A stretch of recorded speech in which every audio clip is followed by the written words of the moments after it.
আসসালামু আলাইকুম। ক্লাস 6 এর 2021 সালের যে অনলাইন জিওগ্রাফি ক্লাস চলছে, ফার্স্ট অনলাইন সারপ্রাইজ টেস্টের পর আজকে দ্বিতীয় ক্লাস। দেখো, প্রথম ক্লাসে আমি ফার্স্ট অনলাইন সারপ্রাইজ টেস্টের উত্তরগুলো নিয়ে আলোচনা করেছি, অর্থাৎ যে যে প্রশ্ন ছিল সেই প্রশ্নের উত্তর নিয়ে আলোচনা করেছি। আজকে দ্বিতীয় ক্লাস। আমরা জানি আমাদের পৃথিবী গোল এই অধ্যায় শুরু হয়েছে। আজকে পৃথিবী কি গোল এই অধ্যায়ের শেষ ক্লাস, অর্থাৎ দুটো ক্লাসেই আমাদের পৃথিবী কি গোল এই অধ্যায় শেষ হয়ে যাবে। যেহেতু পৃথিবী কি গোল এই অধ্যায়টি খুব ছোট অধ্যায়, তাই দুটো ক্লাসের মধ্যেই আমাদের শেষ হয়ে যাবে। তাহলে আজকে আবার আমাদের আলোচ্য বিষয় হচ্ছে পৃথিবী কি গোল। পৃথিবী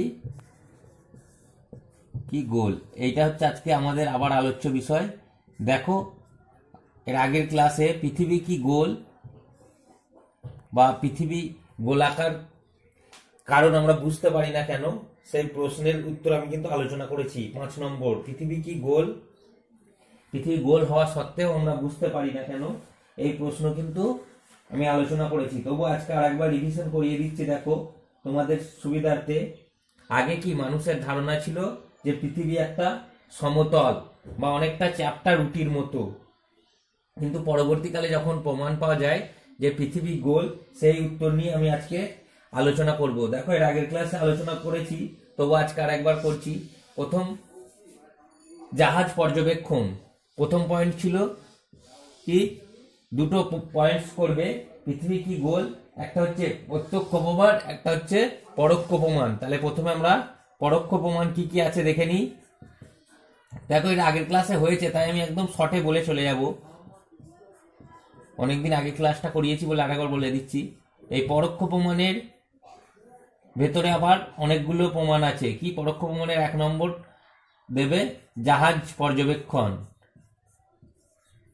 জাহাজ পর্যবেক্ষণ কি, জাহাজ পর্যবেক্ষণ বলতে যখন সমুদ্রের তীর, সমুদ্র থেকে, মাঝ সমুদ্র থেকে যখন তীরের দিকে কোনো জাহাজ আসে, অর্থাৎ মাঝ সমুদ্র থেকে ধারের দিকে কোনো জাহাজ আসে, তখন প্রথমে জাহাজের একদম উপরি অংশ, প্রথম একবারে উপরি অংশ দেখা যায়, মানে জাহাজের পাল, তারপরে জাহাজের মাথা, তারপরে সমগ্র জাহাজটা দেখা যায়। এর আগের দিন আমি ছবি এঁকে দেখিয়েছি, দেখবে যখন কেন হচ্ছে এরকম।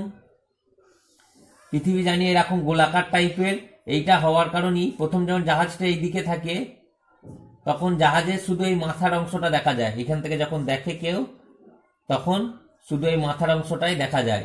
তারপরে আস্তে আস্তে সমগ্র জাহাজটা দেখা যায়, তারপরে জাহাজের কিছু অংশটা দেখা যায়, তারপরে একদম এইখানে এসে পুরো জাহাজটা দেখা যাচ্ছে। তাহলে পৃথিবী গোলাকার হওয়ার কারণেই এটা হচ্ছে। এটা 1 নম্বর পয়েন্ট দিয়েছিলাম আমি। এর আগের ক্লাসটা যদি কেউ না দেখে থাকো, আবার একবার ক্লাসটা করে নেবে, তাহলে বুঝতে সুবিধা হবে। আজকে আমি জাস্ট তাড়াতাড়ি বলে দিচ্ছি। তারপরে ম্যাজেলানের বা ম্যাজেলানের, এটা অনেক সময় ম্যাজেলান বা ম্যাগেলান দুরকমই থাকে, কারণ জিটাকে আমরা গও ধরি বা বর্গীর জও ধরি, ওই জন্য ম্যাজেলানের ভূ প্রদক্ষিণ বা পৃথিবী প্রদক্ষিণ। ভূই লিখলাম, ভূ মানি তো পৃথিবী প্রদক্ষিণ। কি হচ্ছে, ম্যাজেলান এবং তার সঙ্গীরা 5টি জাহাজ মিলে 1519 খ্রিস্টাব্দে পৃথিবী পর্যবেক্ষণ শুরু করে। এক জায়গা থেকে, ধরো পৃথিবীটা আমরা জানি এরকম গোলাকার, এইখান থেকে ধরো জাহাজে করে পর্যবেক্ষণ শুরু করলো, এবং ঘুরতে ঘুরতে ঘুরতে ঘুরতে ঘুরতে ঘুরতে আবার এসে দেখে যে আবার সেই পুনরায় আগের জায়গায় ফিরে আসে। যদি চ্যাপ্টা বা সমতল হতো তাহলে কি হতো, এরকম যদি হতো তাহলে এক জায়গা থেকে শুরু করলে এক জায়গায় এসে পড়ে যেত। নিশ্চয়ই গোলাকার বলি এটা সম্ভব হয়েছে, যেখান থেকে শুরু করেছে আবার সেই জায়গায় এসে পৌঁছেছে। এই 2 নম্বর। 3 নম্বর হচ্ছে দিগন্ত রেখা। 3 নম্বর করব দিগন্ত রেখা। দিগন্ত রেখা অনেক সময় তোমাদের 1 নম্বরের কোশ্চেনও আসতে পারে। দিগন্ত রেখা কি, দেখবে অনেকটা দূরে ফাঁকা আকাশের দিকে তাকালে মনে হয় আকাশ মিশে গেছে, একই বলা হয় দিগন্ত রেখা। ফাঁকা আকাশের দিকে তাকালে যেন মনে হয় আকাশটা ওখানে মিশে গেছে, একই বলা হচ্ছে দিগন্ত রেখা। এবার যখন ফাঁকা মাঠে বা জাহাজের ডেক থেকে উঁচু জায়গা থেকে দেখা যায়, তখন কিন্তু এই দিগন্ত রেখাটা গোলাকার মনে হয়। এই গোলাকার থাকার কারণেই, পৃথিবী গোলাকৃতি হওয়ার কারণেই এই দিগন্ত রেখাকে গোলাকার লাগে। 4 নম্বর দেখো, 4 নম্বর দেখো চন্দ্রগ্রহণ। কি চন্দ্রগ্রহণ বলতে পৃথিবীর ছায়ায় চাঁদ ঢেকে যায়। পৃথিবীর ছায়াটা চাঁদের ওপর পড়ে, পৃথিবীর ছায়াটা যখন চাঁদের ওপর পড়ে তখন গোলাকার ছায়া পড়ে। কোনো গোলাকার বস্তুরই ছায়া তো গোলাকার হবে, এটা তোমরা কি হবে, কোনো গোলাকার বস্তুর ছায়ায় একমাত্র গোলাকার হবে। তাহলে পৃথিবীর যখন ছায়াটা চাঁদের উপর পড়ছে তখন দেখা যাচ্ছে গোলাকার হচ্ছে।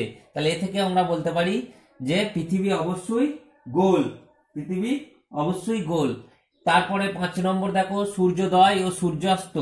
5 নম্বরে দেখি সূর্যোদয় ও সূর্যাস্ত। এই পয়েন্টস গুলো নিয়ে আমি আলোচনা করেছি, আজকে জাস্ট একবার স্মরণ করিয়ে দিয়ে আবার এর পরেরটা পড়বো। সূর্যোদয়, যেহেতু এই চ্যাপ্টারটা পৃথিবী কি গোল, মূল এই বিষয়টা নিয়েই চ্যাপ্টারটা। সূর্যাস্ত, সূর্যোদয় ও সূর্যাস্ত কি দেখা যায়, আমরা কি দেখতে পাই যে পূর্বের দেশগুলো সর্বপ্রথম সূর্য দেখতে পাই, তারপর আস্তে আস্তে পশ্চিমের দেশগুলো আসে।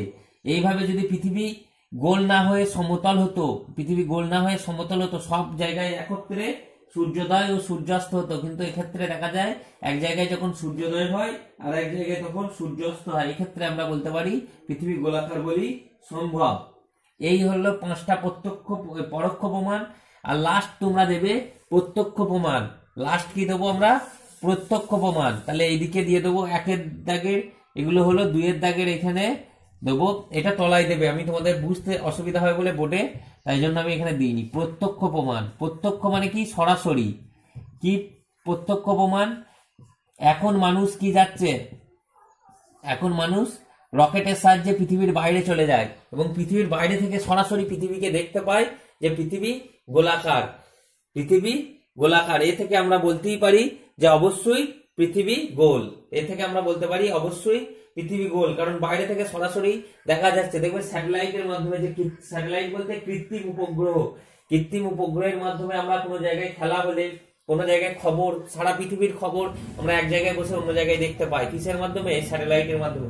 এই স্যাটেলাইট পৃথিবীর চারপাশে ঘুরছে, এই স্যাটেলাইটের মাধ্যমে সরাসরি আমরা দেখতে পাচ্ছি যে পৃথিবী গোল। এই ক্ষেত্রে আর প্রমাণের কোনো প্রয়োজন পড়ে না। তাই পৃথিবী যে গোল আমরা আশা করি বুঝতে পেরেছি। এর আগের ক্লাসটা আমি ভালো করে পড়িয়েছি পৃথিবী কি গোল, আবার একবার স্মরণ করিয়ে দিলাম, যেহেতু এটার মূল আলোচ্যই বিষয় হচ্ছে পৃথিবী কি গোল। দেখো দ্বিতীয়ত এখান থেকে আরেকটা প্রশ্ন হতে পারে। 5 নম্বরের প্রশ্ন কেবল এই একটাই আছে। 5 নম্বরের প্রশ্ন পৃথিবী কি, পৃথিবীর গোলাকার প্রমাণগুলি আলোচনা করো। পৃথিবী যে গোল এর প্রমাণগুলি আলোচনা করো, এইটা কিন্তু 5 নম্বরের আসবে। তারপরে একটা আছে যে জিওড কি, জিওড, জিওড কি,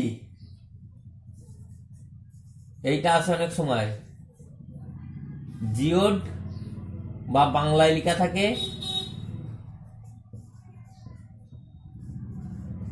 জিওড কি বা জিওড বলতে কি বোঝো, এটা অনেক সময় 2 নম্বর বা 3 নম্বরের প্রশ্ন আসতে পারে। দেখো আমরা কি জানি, পৃথিবীটা গোলাকার বলে আমরা জানছি, পৃথিবীটা গোলাকার বলে আমরা জানছি, কিন্তু পৃথিবী গোলাকার কি, পৃথিবীর 2 রকম ব্যাস আছে। এটাকে আমি যদি পৃথিবীর চিত্র আঁকলাম, পৃথিবীটা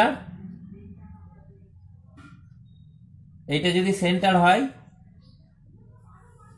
তাহলে এই দিক দিয়ে একটা দাগ টানলাম পূর্ব পশ্চিমে, আর একটা উত্তর দক্ষিণে দাগ টানলাম।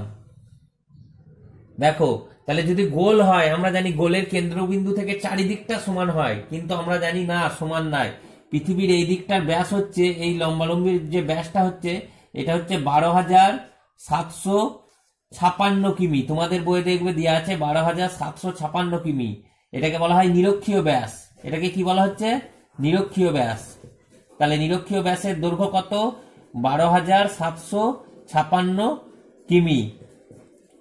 আর এই দিকে যে উত্তর দক্ষিণে যেটা আছে, সরি ব্যাস, নিরক্ষীয় ব্যাস, আর এই উত্তর দক্ষিণে যেটা আছে এটাকে বলা হয় মেরু ব্যাস। কি বলা হয়, মেরু ব্যাস, মেরু ব্যাস। এর দৈর্ঘ্য হচ্ছে 12,714 কিমি, 12,714 কিমি। আর এটা কত বললাম, 12,756 কিমি। কিন্তু তোমাদের উঁচু ক্লাসের বইয়ে কিন্তু এইটা থাকে, ক্লাস 9-এর বইয়ে পাবে 12,757 কিমি। কেউ যদি এইটাও লেখো ভুল হবে না, আমি দুটোই বলে দিলাম, 12,757 কিমি। এটা কিন্তু ক্লাস 9-এর বইয়ে থাকে, আর তোমাদের বইয়ে থাকে 12,756 কিমি। তাহলে পৃথিবী যদি পুরো গোলাকার হতো তাহলে কি হতো, পৃথিবীর নিরক্ষীয় ব্যাস এবং মেরু ব্যাস সমান হতো। অবশ্যই এদিকটা এবং এদিকটা সমান হতো। একটা কেন্দ্র, আমরা যদি একটা বৃত্ত আঁকি, দেখবে সেন্টারটাকে ধরে আঁকলে চারিদিকটার দৈর্ঘ্য সমান হয়, কিন্তু আমরা দেখতে পাচ্ছি নিরক্ষীয় ব্যাস এবং মেরু ব্যাস সমান নয়। এর কারণ কি বলতো, তোমরা বাড়িতে একটা মজার খেলার মতো তৈরি করে দেখতে পারো। একটা কাদার ঢিবি নেবে, কাদা মাটি, কাদা যে হয়, মাটিটাকে নরম করলে সেটাকে কাদা বলা হয়। সেটা কি করবে, মধ্যে দিয়ে একটা, পৃথিবীর মধ্যেও এরকম আমরা ধরে নিই একটা যে অক্ষ আছে 66.5 ডিগ্রি কোণে, এরকম অক্ষ থাকে। সেরকম তোমরা এরকম মাটির একটা যদি গোল করে নেবে, এই গোলটার ভেতর দিয়ে একটা কাঠি ভরে দেবে, এরকম কাঠি ভরে দেবে, জোর ঘোরাবে, দেখবে কিছুক্ষণ পর এই গোলটা সমান না, এই দিকটা সামান্য একটু একটু বসে গেছে, মানে এই গোলটা এই উপর নিচে একটুখানি চ্যাপ্টা হয়ে গেছে, এই লম্বাটা একটু কমে গেছে, এই যে লম্বাটা ছিল এটা একটু কমে গেছে, এরকম একটু চ্যাপ্টা হয়ে গেছে, লম্বাটা একটু কমে যাবে। এরকমই কারণে জানি আমরা পৃথিবী জোর ঘুরছে, নিজের চারিদিকে আবর্তন করছে, পৃথিবী নিজের চারিদিকে এরকম নিজের চারিদিকে জোর ঘুরছে, এই ঘুরতে ঘুরতে ঘোরার ফলে এই উত্তর এবং দক্ষিণ দিকটা কিছুটা বসে গেছে, ফলে এই মেরু ব্যাসটা দেখো 12,714 কিমি। তাহলে নিরক্ষীয় ব্যাস এবং মেরু ব্যাসের মধ্যে তফাৎ কত, 42 কিমি। নিরক্ষীয় ব্যাস এবং মেরু ব্যাসের মধ্যে তফাৎ হচ্ছে 12,756 বিয়োগ 12,714 কিমি। কত হবে দাঁড়া, বিয়োগ করলে 42 কিমি। নিরক্ষীয় মেরু ব্যাসের মধ্যে তফাৎ হচ্ছে 42 কিলোমিটার।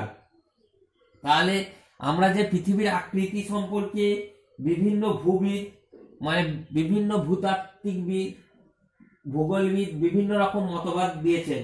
কেউ বলেছেন পৃথিবীর আকৃতিটা অনেকটা কমলা লেবুর মতো, কেউ পৃথিবীর আকৃতিটা একটা নাশপাতির সঙ্গে তুলনা করেছে, কিন্তু অ্যাকচুয়াল পৃথিবীর আকৃতি কোনো নাশপাতি বা কমলা লেবু কোনো কিছুর সাথেই তুলনীয় নয়, মানে কোনো কিছুর সাথে তুলনা করা যাবে না। তাই পৃথিবীর আকৃতি পৃথিবীর মতো, বা একে বলা হয় জিওড। তাহলে আমরা জিওডের উত্তর পেয়ে গেলাম। কি জিওড বলতে তার একটা নিজস্ব শেপ, আর্থ শেপ, পৃথিবীর আকৃতি পৃথিবীর মতো। কারণ পৃথিবী আমরা আবর্তনের কারণে উত্তর দক্ষিণ দিকটা কিছুটা চাপ চেপে গেছে এবং মাঝ বরাবর কিছুটা স্ফীত, মানে পূর্ব পশ্চিমটা কিছুটা চওড়া হয়ে গেছে। এই কারণে পৃথিবীর আকৃতির সঙ্গে অনেক ভূগোলবিদ কেউ কমলা লেবুর সঙ্গে, কেউ নাশপাতির সঙ্গে তুলনা করেছে, কিন্তু অ্যাকচুয়াল আমরা দেখতে পাচ্ছি যে পৃথিবীর আকৃতি কোনো বস্তুর সঙ্গে তুলনীয় নয়, একেবারে কমলা লেবুর মতোও নয়, একবারে নাশপাতির মতোও নয়। তাহলে পৃথিবীর আকৃতি পৃথিবীর মতো, এই জন্য একে বলা হয় জিওড, বা জিওডের বাংলা হচ্ছে পৃথিবীর মতোই, মানে আর্থ শেপড। এই জিওডটাকে ভাঙলে জিও মানে হচ্ছে আর্থ, আর ইওড মানে হচ্ছে শেপ, তাহলে একে বলা হচ্ছে আর্থ শেপড। শেপ মানে হচ্ছে আকৃতি, পৃথিবীর আকৃতি পৃথিবীর মতোই, আর্থ শেপড, পৃথিবীর আকৃতি পৃথিবীর মতোই। দেখো এই প্রশ্নটা আমরা পেয়ে গেলাম। পৃথিবীর যে পরিধি, এই পৃথিবীর যে চারপাশের পরিধি প্রায় 40,000 কিলোমিটার। পৃথিবীর যে পরিধি, এই গোলার পরিধিটা হচ্ছে 40,000 কিলোমিটার। তাহলে পৃথিবীর পরিধি হচ্ছে 40,000 কিলোমিটার। এগুলো শর্ট কোশ্চেনে তোমরা পেয়ে যাবে। আর পৃথিবীর নিরক্ষীয় ব্যাস 12,756, মেরু ব্যাস 12,714 এবং নিরক্ষীয় মেরু ব্যাসের মধ্যে পার্থক্য হচ্ছে 42 কিমি। আমরা জানি পৃথিবীর সর্বোচ্চ স্থান, সবাই জানি পৃথিবীর সর্বোচ্চ স্থান হচ্ছে মাউন্ট এভারেস্ট। পৃথিবীর সর্বোচ্চ স্থান কি? Mount Everest. পৃথিবীর সর্বোচ্চ স্থান হচ্ছে মাউন্ট এভারেস্ট। এর উচ্চতা কত আমরা জানি? মাউন্ট এভারেস্টের উচ্চতা হচ্ছে 8,848 মিটার। 48 মিটার, এর উচ্চতা হচ্ছে 8848 মিটার। আর সর্বনিম্ন স্থান কি আমরা জানি মারিয়ানা খাত, প্রশান্ত মহাসাগরে অবস্থান করছে সর্বনিম্ন স্থান মারিয়ানা খাত, এর গভীরতা হচ্ছে 10,915 মিটার। সর্বনিম্ন স্থান কি মারিয়ানা খাত, সর্বোচ্চ হচ্ছে মাউন্ট এভারেস্ট এবং সর্বনিম্ন যে স্থান তার হচ্ছে মারিয়ানা খাত। এটা কোথায় অবস্থান করছে? প্রশান্ত মহাসাগরে অবস্থান করছে। মাউন্ট এভারেস্ট কোথায় অবস্থান করছে? হিমালয় পর্বতে অবস্থান করছে।